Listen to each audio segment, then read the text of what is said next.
Avec un portrait ce matin dans les circuits courts d'un ébéniste installé depuis plus de 15 ans dans le Poitou. Guillaume Ridacker est jurassien d'origine.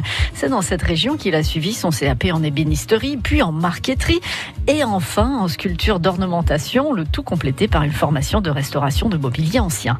Guillaume Ridacker restaure beaucoup de meubles de famille ou des achats coup de cœur, mais il aime faire de temps en temps des créations sur mesure pour varier les plaisirs.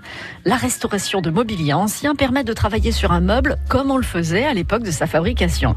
C'est d'ailleurs assez frappant de constater que l'histoire des meubles suit l'histoire de France, en particulier de ses rois et de ses empereurs, chacun ayant à cœur d'imposer un style bien identifiable. Et plus les meubles sont rares, plus ils ont de la valeur. C'est ça, par exemple, le style Régence, période entre les règnes de Louis XIV et de Louis XV, qui va de 1715 à 1723, a laissé de beaux meubles à ses côtés, en particulier des commodes.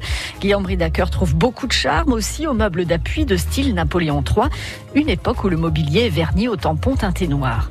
Il a restauré du mobilier religieux, comme le tabernacle de l'église Saint-Hilaire de Laigne-sur-Fontaine.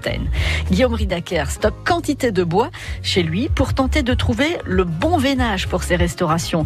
Parce que la gestion des forêts a évolué, les arbres poussent plus vite aujourd'hui qu'à une certaine époque et leurs veines sont donc plus larges. Il manie avec passion le tarabisco, la varlope, le vastringue et même le guillaume, des outils de la famille des rabots. Guillaume Ridacker s'est un peu détourné du tout machine brillant pour retrouver le plaisir de travailler à l'ancienne, à la main pour garder le geste, la dextérité.